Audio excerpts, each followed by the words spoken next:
Hello guys, I hope you all are doing good. I am Vishali Gigan and we are discussing the VLSI technology. In that we are discussing the diffusion profile. So I hope you all have seen the previous video on the fixed one-dimensional diffusion equation. There I already discussed about the fixed first law and the fixed second law. So if you have seen that and if you have seen the fixed second law derivation, there I discussed about two type of distributions, one based on the constant source distribution and one based on limited source distribution. If you have still not watched that video, it is highly recommended that go and watch that again and then come to this video, because today we are just focusing upon the diffusion profile, the two types of sources. We are not going to see the various equations, we are going to see what does it mean. Okay, we are going to see various inferences. So the objective of this video are the introduction to the various diffusion profiles, then we are going to discuss in detail about the constant source distribution. Then we are going to discuss in detail about the limited source distribution or the Gaussian distribution. Then we are going to discuss the various parameters which affect the diffusion profile. Okay, so what is diffusion profile? Depending upon the boundary conditions. In the previous video I have already told you, depending upon the different boundary condition, the fixed laws has two type of solution. First is the solution that is constant source distribution, and the second solution involves the exponential which represents the Gaussian distribution function, which is called the limited source distribution. Okay, so these are the two extremes that we have based upon the type of impurity source that we have. Okay, in the constant source we have the source for infinite time. Till the time we are observing it, we are having the source to be constant, we are not letting it decrease, okay, or consumed out in this process. So you can see here the constant source distribution, or we can see it as the complementary error function distribution. In this, the impurity concentration is at a constant level and it is maintained at that constant level throughout the diffusion cycle.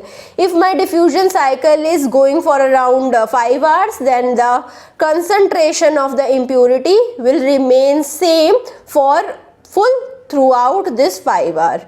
Okay, so in this impurity distribution, the impurity concentration at the semiconductor surface is maintained at a constant level throughout the diffusion cycle. So I can say n O comma t is equal to n dash is equal to constant. Okay, so this is how I can denote the concentration. The solution to the diffusion equation is also applicable in most of the easily obtained considerations, where I am considering the diffusion inside a material in which the initial conditions, initial concentration changes in the same plane as x is equal to 0 from n dash to 0. Okay, so I am considering the source to be constant, n o t is equal to n dash is equal to constant, but n x comma t is changing and it is 0. Okay, so at x is equal to 0, the n dash is changing from initial concentration to the 0. So I hope now you understood the various assumptions in the constant source distribution.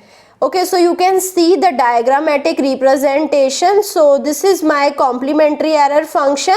So this is the representation as the complementary error function is represented like this. You can see inside the substrate we will be having the diffusion profile which is following the complementary error function like this.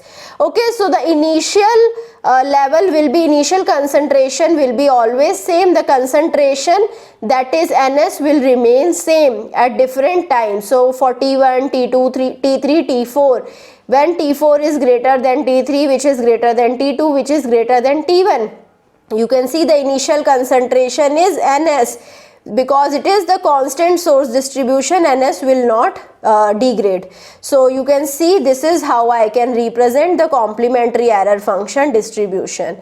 So now coming to the various conditions related to it. If the diffused impurity type is different from the resistivity type of the substrate material, So in that case a junction will be formed. Okay, so like let's suppose we have n type of silicon as the substrate, and now I am diffusing p type of atoms like the boron I am diffusing inside. So in that case a junction will be formed at all of the points where the diffused impurity concentration is equal to the background concentration that is already present in the substrate. Okay, so there will be the junction formation. In the fabrication of monolithic IC, constant source diffusion is the most commonly used technique, and also it is used for the isolation and the emitter diffusion. Why? Because it maintains a high surface concentration by continuous introduction of the dopant. Whenever I want high concentration inside the doped region, that time I will be using the high doped concentration over the surface. That is possible in the constant source distribution. So there is an upper limit to the concentration of any impurity that can be accommodated at the wafer at some particular temperature. So I cannot increase the concentration beyond this limit at the particular temperature. So this maximum concentration which determines the surface concentration in the constant source distribution is called the solid solubility of the impurity. So if I increase the concentration beyond this, there is going to be no impact on the concentration inside the substrate. So this concentration will remain constant at this particular temperature. If I want to increase the concentration now, I can do it only by increasing the temperature. Okay, so now coming to the limited source diffusion, or what we call it as the Gaussian diffusion or the Gaussian distribution. So here a predetermined amount of impurity is introduced in the crystal, unlike the constant source diffusion like we have discussed in the previous case.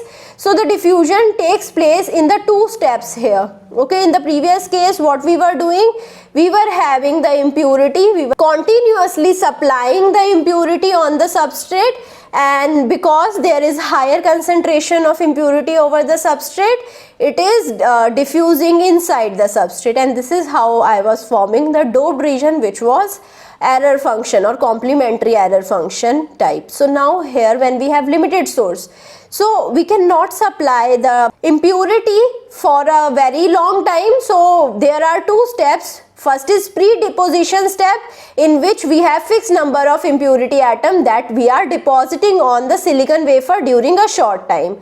Then after that we have drive-in step. Here the impurity source is turned off and then we are increasing the temperature. So amount of impurity is already deposited, we are not changing it now. So this is the constant, this is the limited impurity that we have now. We are not increasing its level, and after that we are just increasing the temperature so that the impurities is allowed to diffuse inside the silicon wafer.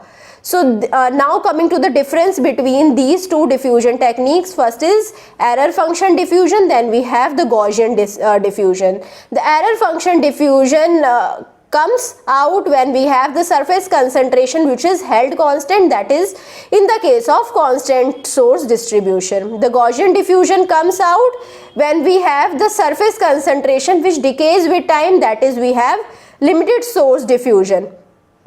In the error function diffusion, we can model it as a step junction, okay?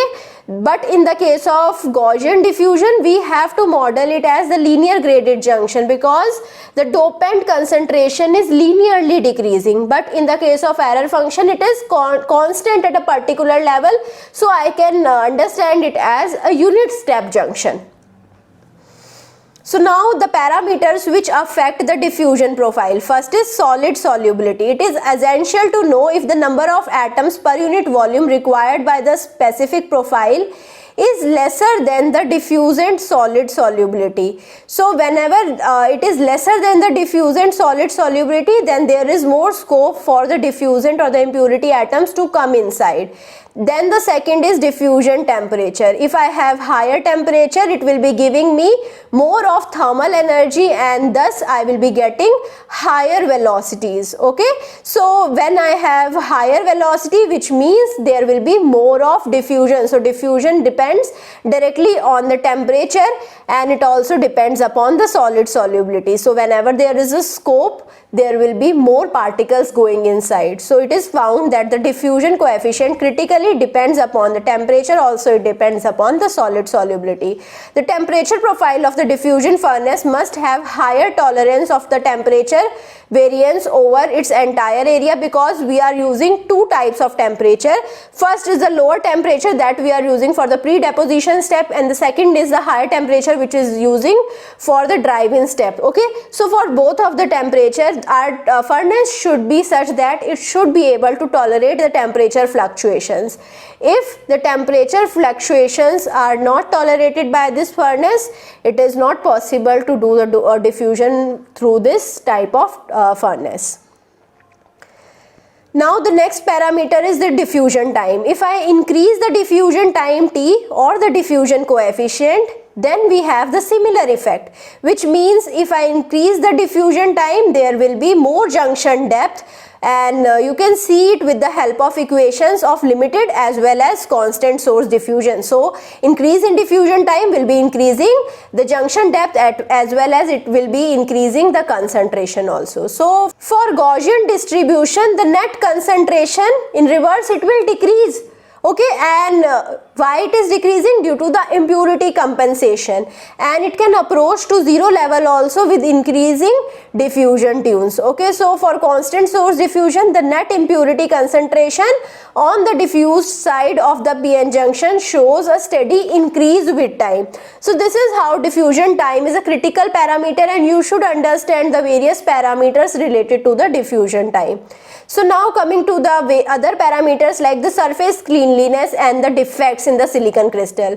If the silicon surface is clean, it is not having any defect, or it is not having any contaminant particles, so in this case the uniformity of the diffusion cycle will be increasing. So the silicon surface must be prevented against all of the contaminants, all of the defects, and all of the contaminant particles, metallic, ionic, or any other organic, inorganic type of contaminants. We have to avoid getting accumulated them on the surface of the silicon, so that we will be having the uniform diffusion profile, and we can do that with the help of surface cleaning. The crystal defects such as dislocation also, or we can have the stacking faults, they can also produce the localized impurity concentration, which we don't want. We want uniform concentration. So this results in the degradation of the junction characteristics, hence silicon crystal must be highly perfect. So these are the references. These are very amazing books. If you have to understand these concepts in a depth, you can refer these books. These are amazing. So if you have any further doubt or you want to discuss anything with me, you can use the comment section. And I hope you like this session. If you like it, please push the like button, subscribe to the channel, and also do share it with your friends. Thank you so much.